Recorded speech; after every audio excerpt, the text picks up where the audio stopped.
Hello, greetings to you all. My name is Lavish from Tamale, Ghana.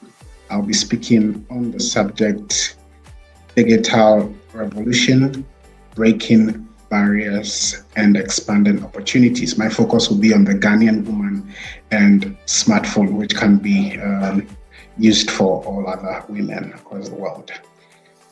It has been said that necessity is the mother of all inventions. And we saw this firsthand just 6 years ago when COVID hit. Everything changed overnight. Businesses, schools, and even social interactions had to adapt fast.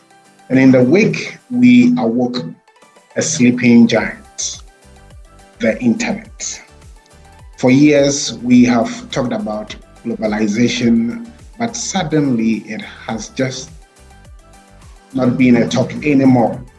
The internet became the bedrock of globalization, shifting us from physical spaces to digital spaces. The digital revolution was no longer a distant concept, but our reality. But what exactly is digital revolution? It is the transformation from analog to digital technology, beginning in the late 20th century with personal computers and the internet, and now artificial intelligence that's shaped industries and how we communicate and redefined how we live. Today, digitalization is no longer just an advantage, it is the difference between survival and stagnation. It has broken down walls, opened new doors, and shown us possibilities we never imagined. Permit me to ask this question, this real question. Now that we have awoken this giant, the internet, how do we use it to create real opportunities, not just for a few, but for everyone, especially women and girls? And it is very important today, per this event, to say a big thank you a huge thank you to Women Ascension for organizing this, to empower women at the very root of our nations, women and girls. I would want to touch on one important tool, considering the era of Gen Z and Generation Alpha moving into Beta clearly shows a boundless landscape thanks to digitalization. For the sake of time, the tool I want to talk about, which has revolutionized the world, is none other but the smartphone. Think about these two quotes by Mark Anderson and then David Pogg. Anderson says the smartphone revolution is underhyped. More people have access to phones than access to running water. We have never had anything like this before since the beginning of the planet. David Pogg says that our smartphones have become Swiss Army knives, capable of doing almost anything we can think about. This tiny device is no more than just a tool for calls or social media. It is a gateway to education, financial empowerment, healthcare, and business growth. This is some statistic about Ghana. 38.3 million people use cellular mobile connections. An article was published that women are being left behind. Whilst leaving no one behind is the central promise of the Agenda 2030 for Sustainable Development Goals, meaning that the 193 UN states have pledged that no one is to be excluded from progress, especially prioritizing vulnerables and then most vulnerable, And so these are some findings from the research.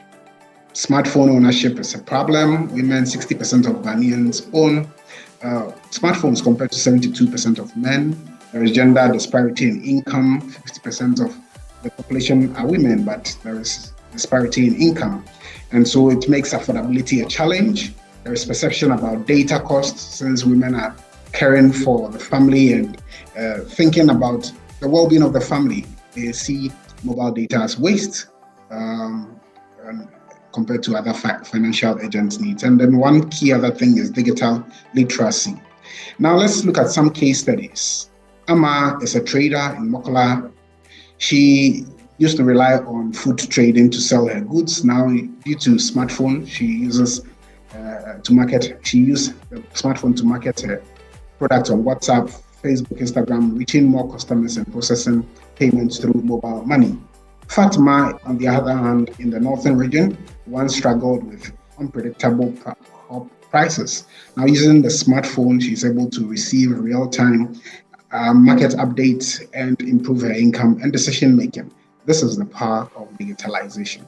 And so the challenges, as enumerated, access and affordability of internet and smartphones, digital literacy, cybersecurity risk. The woman I met was giving her mobile money PIN to the merchant to help her withdraw money, as well as the phone. Gender gap. And so all these things must be changed, and this would help us break the barriers. And then in expanding the opportunities, government must bring about policies. There must be policies that would help. Example, in Ghana, the Affirmative Action Bill, Affirmation Act 2024 has been put in place and has helped. Girls in ICT by Ministry of Education of Communication. It's also a great way. And there are some educational institutions or academies where helping train women digitally. The Soronko Academy, Women in Going Digital by the German Industry and Commerce in Ghana, AHK Ghana, initiated this, which is implemented by GIZ. And all these are great ways. And so in ending, I would want to quote these words from Dr. Kwebri Agri. If you educate a man, you educate an individual. But if you educate a woman, you educate a nation. And now that digital revolution is here, let us ensure that no one is left behind, especially women and girls. Thank you for your time, and let's do this together. Bye.